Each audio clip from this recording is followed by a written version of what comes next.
Good morning, Dean Burnett. We're here at Felixstowe Book Festival, and it's day 2. And we're about to listen to your talk, but we're interviewing you first because you've got a long journey to get back after you finish back to Cardiff. Yes. So, could you tell me? I've read the. I have to say, I've read the introduction to your book. I haven't read much. That's all you need. So the rest is just filler, but yeah, that's the good bit. Yeah. And you're saying that you were, nobody else in your family had ever even considered the idea of going to university. No. What was your driving force? What made you sort of want to go to university and study psychology and neuroscience? It's a question I've actually asked myself a lot. Trying to look back at my own history and think, well, how did I end up here? It sort of took a seriously wrong turn, somewhere in my life compared to how people from my background and my family tend to go. I guess I think it's a strange sort of inverted rebellious streak that I have, because my family are I tell everyone this, very outgoing people, the Burnett's, very often quite bombastic, quite sort of life and soul of the party, and I never was that. I was always a bit quite shy boy. I think my father was, I lived in a pub, my father was the landlord, and he was like, I'll say the alpha male, that makes him sound worse, but he's like, hey, I'm the one in charge here, that sort of, obviously, you sort of rebel against your most obvious authority figure, which was my father, so I rebelled against him, technically, thinking, I'm not doing that, I'm going to stay in and read a book. And doesn't How really, awful. What kind of child? Exactly, it doesn't really have the same impact as you're saying, do you, old man? And go like spray painting a building. Yeah, exactly. Windows, But I was also curious into my sci-fi and stuff, and then I sort of started wondering, why am I the quiet, shy, retiring one? Like, it came on my shell towards teenagers, but why am I like this? Obviously, something's up with my brain, not wrong, but different to the rest of my family. Got a vague interest in brains. I've read a few brain books, and sort of kind of snowballed from there slowly and surely. And then I was like, because I was a studious one, and I think they say, like, so it's at 16 you can leave school, but I didn't want to. I was too scared of the ultimate A levels. So it's a nice little cocoon, isn't it? That keeps you safe. But it's also from a very sort of working class valley background, and I always use this as an example of the sort of school I went to. A huge school with thousands students. And it was like the school where if you've been expelled from every other school, you end up in this one. Like, this is your last chance saloon, essentially. And one day the headmaster gave us a talk in assembly, and it was meant to be one of those inspirational, motivational talks, because the big local employer, the Sony factory, I think that's where you go, and they were sort of restructuring or something, or new one had come in, so a lot of their top people were moving out. So they said they'd have to promote from within, so people on the factory floor will be moving up. I mean, there's lots of jobs open, and that could be you. And that's something to aim for, isn't it? Yeah. I remember a friend going, I don't want to work in the Sony factory. If that, then I sort of started thinking about it, and then, just spiraled from there, really. And then someone mentioned university to me, and they were, what is that? Because I was one of the studious ones in my school. Like, I think this really says it all. I was, in my year, if you added up the A-level science classes, physics, chemistry, biology, you got 7 students, and 3 of them were me. So basically, if I got a bad mark in the exam, the entire school score went down. So I obviously got a lot of pressure on your shoulders. But also a lot of support and encouragement. What do you need? Because it's all on you. And then it just ended up sort of with a more academic interest, and blah blah blah blah blah. And here we are talking about my book at a festival. That's amazing, brilliant. So, what made you write the book? Because I mean, you've gone on, you've got your PhD, and you are a lecturer, I believe, yes. at Cardiff University, yes, the MSc Psychiatry programme. Brilliant. But the book is The Idiot Brain. You need to say sorry, the title. Sorry, yeah, indeed, The Idiot Brain. Should I hold it? Yes. There we go. Hold it up a little bit more. There we go. Is very much a sort of layman's book, isn't it? Yes, it's very accessible, which is why Becca and I have got it, because we have an idiot brain, and between us, which we share.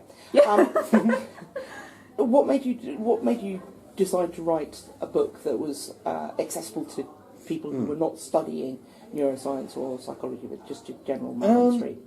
A couple of things in that I wanted to do my PhD because I felt I could still do more. I got my undergraduate degree, but then I thought I think I've got more potential. End up doing it, and then but I was never the best neuroscientist in terms of research, and I wasn't one of the driven ones. It's such a demanding field, as is any science in the modern day. You have to be sort of focused on it. It's got to be what you live. It doesn't have to be, but the ones who do that tend to be the ones who succeed. You have to get, it's like the publish or perish mantra, in that if you don't get your research out there and publish papers, you're much less likely to get a postdoctoral position. You don't progress in your career. And but I was never that driven into it. I really enjoyed it, really liked the subject, but I wasn't, I wasn't focused on it to an almost pathological extent, which seemed to be what you had to do from my basic experience. And I came into it sort of blind. Like a lot of people I was doing my PhD with were from more academic backgrounds. They knew what it involved. When I signed up and they said, well,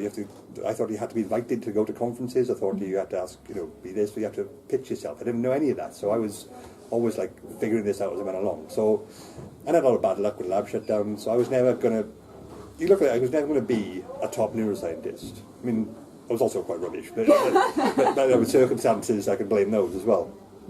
But I was always, because I was interested in comedy too, so I was doing comedy at the time, and people kept saying, which one are you going to do? I thought, well, what do you mean, are you doing comedy or science? You can't do both, because you can't. Yeah. That's that rebellious trick again. Yeah, I can. You're trying to stop me. But nobody cared, so that was, always deadens the impact a bit.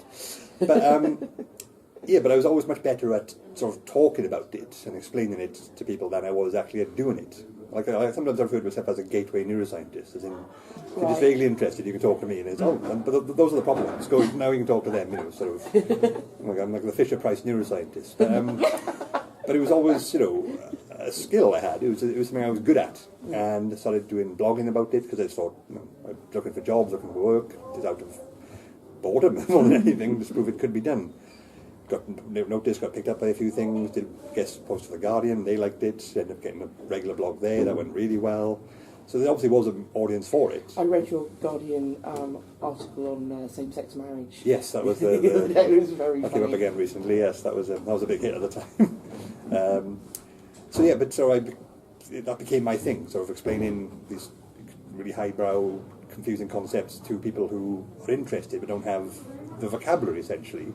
My assumption's always been, I like to talk to everyone, I always assume everyone's at least as smart as me, just doesn't know what I know.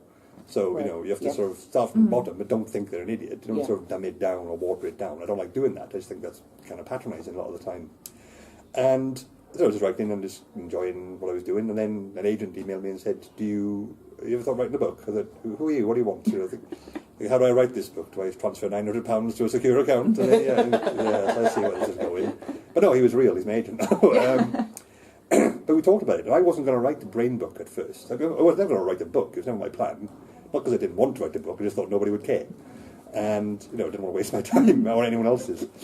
And I thought I'd do a general science book, because as much as I love neuroscience in the field, every book I've read about it, and I've read quite a few, obviously, but also I review them in magazines sometimes, there's always this, I'll say this in my talk, there's always this sort of approach, which I find annoying, that the brain is amazing, brilliant, it's beyond our understanding, which in many ways it is, but it's also, this comes with a sort of mystique of infallibility, of, don't look directly at it, you'll go blind of the glory and all that. And as someone who's worked with the brain a lot, for 15 years now or something like that, I don't think that's a helpful attitude. I don't think that's a helpful approach. I find that, because if you think the brain is brilliant and cannot go wrong, when it does go wrong, it implies there's something wrong with you, or like you've failed in some way, or it's worse than it is. It's not. It goes wrong all the time, because it's got trillions of things going at once. One of those is bound to go awry. And I said to them, because I thought neuroscience books had to have this sort of air of, praise and brilliance and sort of this reverence for the brain, and I've never been like that. And they said, well, just write that then. I will. And I did. And that's what we're talking about. So I just think it's a more healthy approach. It's brilliant, but it's also weird. It backfires. It doesn't know anything logical. No one said the brain has to be logical. It's evolved. It hasn't been designed. And so it does all these things. It does what it can with what it's got. And that's brilliant. It does it brilliantly, but it can easily go wrong, and does quite often. But not in a sort of hellfire that's all gone wrong, just like quirks in everyday life and things like that. So, and then it just picks itself back up again and... Well, it can do that. Goes off in another direction and... Yeah. I want to ask you a really technical question. It's not technical, but, in your field. The brain... When we evolved from being sort of fairly primitive to having a brain that will process so much and invent things and we've gone from inventing the wheel to inventing space travel and all sorts of incredible technology. Is that a natural building process, just because we've got one bit of knowledge and we build on top of that? Is that building, or has the brain continued to evolve, in your opinions, from the point of, oh, let's build a wheel, if it's round it will go round and round, to let's build a rocket to go out into outer space and a probe to go to Uranus? It's a tricky one to answer, because I actually get asked about the evolution of the brain a lot. And like I keep saying, well, I wasn't there millions of years ago. I won't be there millions of years in the future. I can't really tell you, because evolution is not an overnight process. No, of course. It's sort of it's a tricky one, because a lot of stuff which is actually in the book is all about how this modern world we've built around us, the brain sometimes struggles with it, because it's something that's evolved in the wild. It's evolved to deal with natural hazards and risks and things, and we've now tamed our environment to the extent where it often gets confused. The obvious example which comes up a lot is motion sickness. And the main theory about that is that the brain does not know, at the deeper instinctive levels, does not know what a vehicle is. Because when we move in the wild, it's for our own locomotion. Now, our legs is what do with it. And fight and flight as well, that instinctive reaction. Yeah, fight and flight. Causes a lot There's a lot of problems, a lot of stress. But because we have these big, huge, chunky brains which can anticipate, which in fact, being able to imagine hazards is brilliant. Obviously, it prevents us from doing ridiculous things all the time. But there are times when the basic instinctive system which reacts to threats doesn't differentiate between real threats and potential ones. For example, people are getting very stressed, because when we sort of think of threats coming, we have the stress response, like cortisol hits our system, we get old. But something like, I might lose my job, that's genuine stress to people. But nothing has happened. In real terms, nothing's happened. It may never happen. It's not like a tiger jumping out of your bathroom in the morning. There's no physical presence. It's an intangible hazard. It's something we imagine, we anticipate. We can say, like, you might even be wrong about that. You might think, oh, the boss is looking grumpy lately, the profits might be going down, I might lose my job. The boss might just had a dodgy stomach, or he might have just had a bad call with his wife. That could have been the only thing that would trigger that off. But we can then have a legitimate stress response to an imagined hazard. And that's just one example of how the modern world and the power of our modern day brains isn't necessarily as helpful as you'd think. So yeah. That was actually because I was going to go on to sort of build on that, which was, do you think we have evolved, if we're going to use that word, intellectually beyond our emotional evolution? I think what you just answered that a lot of our emotional responses are driven by that more primitive side of the brain, which is confused by the life that we're leading now, which has come from our intellectual ability to build a world that's confusing. The brain has the limbic system, which is sort of like the interface between the raw emotional properties, from the animal side of us, essentially, and the higher stuff, the neocortex, or the logical extrapolation. That's an incredible achievement, to be able to think and sort of just think of things that happen. But I think people do sort of overlook how that works two ways, because obviously our emotions can colour our logic and colour our thinking, because that activity is still there, like with the stress response I described, but can go the other way as well, in that we can logically sort of override our basic instincts. Like one section is about appetite. Our need to eat food is a physical thing. It's to do with physics. We need the energy, we need the resources. So our body has evolved this whole system, this mechanism to eat, to regulate. The digestive system is incredibly impressive and complex, and it's sort of so well evolved to do what it does. But our brains can just sometimes overrule it. Say, no, I want more ice cream. Yeah. We literally don't need anything. That's a pleasure response. Exactly, the pleasure response. To do with. And it's the digestive system saying we're full, we don't need any more food, but the brain often overrules it. Yeah. But look at things like anorexia. Conscious mind saying, I want to be, whatever the reason is leads to it. I want to be skinny, I want to be approved of. Overrides the biological need for food. I mean, that is quite incredible that it can do that. It's like a car convincing itself it doesn't need petrol. Yeah. Can't do that, but we can somehow. So like, it is a two-way thing. Like, we have these higher functions, and they have. And I'm doing research on the second book now. There's a lot of stuff about the sex system and things, and that's actually a lot of the conscious mind is far more involved in that than you think. You think it's sort of a baser animal instinct. It's not. It's very complex, very driven, like what we like, what we don't like. People can have fantasies. That's a big part of the sex response. Like just a fantasy, something which doesn't exist, that may never happen, can trigger all those hormonal and instinctive responses, because it's a two-way thing. Yeah, but and sometimes that fantasy doesn't ever want to be actualised.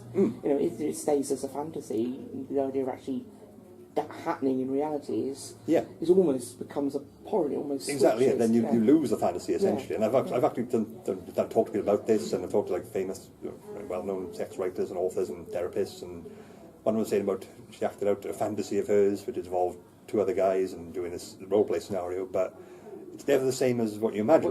Because you need to go to the toilet halfway through. And Can't get your socks off. Then the door went because it was the postman. And like, this isn't how it's meant to go. But so we can have this whole internal world, which is really great for what we want. But then the wider world doesn't care what we want. So then it sort of causes this disharmony, and then that becomes upsetting, and so on and so on. That's absolutely brilliant. So we'll wrap up there, but Dean, absolutely fascinating. Yes, looking forward to hearing more about to that. the talk and to reading the book. No problem. Thanks very much for having me. Yes. Thank you. No problem.